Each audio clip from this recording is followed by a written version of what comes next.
Hello and welcome to my review of the DM1 FPS mouse by Dream Machines. I know it's been a long time since I've posted any reviews on my channel.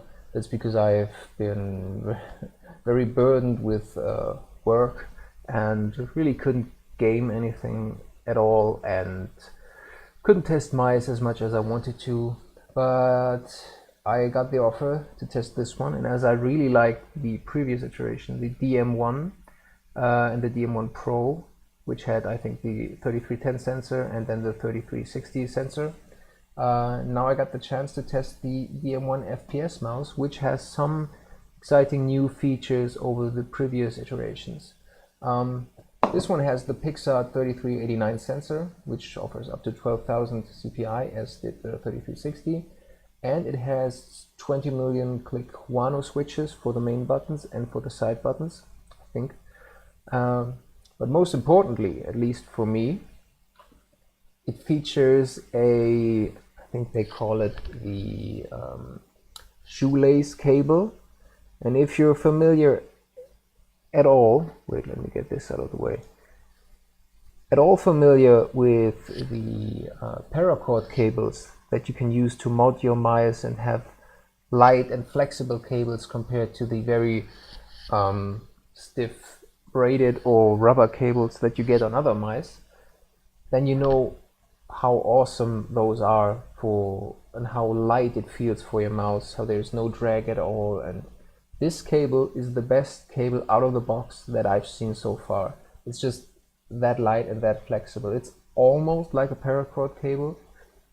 I think not exactly as good as the best paracord cables that you can get, because to get this one allowed on the market, they need to have some kind of shielding in the cable, and the paracord cable, there's just no shielding in there. So that's why there's the most amount of flex, but this one is as close as possible to that, I believe, and it's really, really great. It's definitely the best standard cable that I've ever seen. And I wouldn't update to a paracord cable from this, because the difference is that minimal that it's just not worth it for me to open the mouse up and change that and do all the rest of the work if this just really works so well. The mouse has the shape that we already know since the SteelSeries I and the Sensei, and what this is based upon. It's not exactly the same, but very, very close to it. It also features the same mouse feet, and it comes in the packaging with a spare set of mouse feet, so you should be set for a while. The mouse feet on here are actually very good. I haven't compared it one-to-one to Hyperglides, but I really like them. They glide very well on my pad, and yeah, that's all I need. The mouse is very light. It's promoted towards FPS players and towards a lightweight.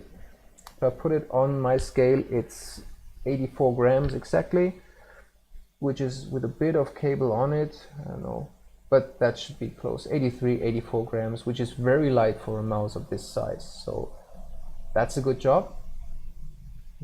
Yeah. Good job by Dream Machines. The version I have here is the Noir version, which is a matte white top shell and a matte black side shell. They offer 3 other shells. 2 of those are glossy, but only glossy on the top. The sides are always the same matte coating. And as I only like glossy coating on the sides for grip with my dry hands, I decided to go for the completely matte version, because that just has a nice touch, a nice feeling on top, and it really feels great. It's a great feeling in my hand. And the shape of the mouse it has a bit of a V shape here, so the sides are going in, which allows me to grip it very safely, and it's never going out of my grip at all. And even though it has this very soft texture where I can slide along, compared to my glossy ZA11, which, I mean, you can see already that it's glossy, and on this my finger just sticks to it. This is the same pressure Here I can glide along, and here I can't. So this one is, for me, this, I don't have to apply any pressure. It's glued to my hand, kind of. And for this, when my hands get a bit moist, then it starts to stick more.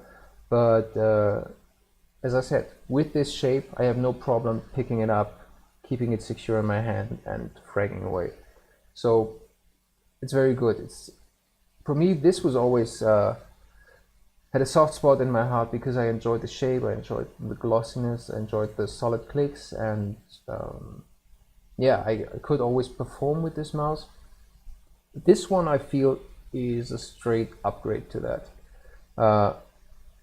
So for me, if I'm going back to a wired mouse, I would go back to this one because of how well the shape is, how much I like the clicks, because they are very defined clicks. They're not as hard as Zowie clicks when they still use Huano switches in their very stiff shells, like the very early FK, which had, yeah, a stiffer click, which I never minded, but some people did. This one is definitely not in the same ballpark even. It's stiffer maybe than an Omron, but I think it's excellent. It's a very defined, very good click. So I like it. It even comes with software that you can install, which I didn't do because I don't intend to tune the mouse at all. For me, it's fine out of the box. Out of the box, it comes with 400, 800, 1600, 2400, 4800, and 12,000 CPI steps, which you can cycle through with this button. And yeah, that's enough for me. I only use 400 CPI. I don't need the rest of the gimmicks. There are no side buttons on the right side, which I would need to disable. They are only on the left side. So that's perfect for me. And I intend to not install the software. But I think, to preface that, it's very good that they offer this solution for anyone who wants to actually fine-tune their mouse or needs to set different buttons, and it's safe on the mouse. You don't have to keep the software installed. You can change it once and that's it. So kind of what people always wanted to have with Zowie mice. Yeah, so I think Dream Machines really delivered with that mouse. Sensor performance, just to go very briefly into that, because I think it's nowadays this is a boring topic. All new sensors, everything that is 3366, 3360, or in this case 3389, they're all kind of the same modern sensor. They don't spin out, they don't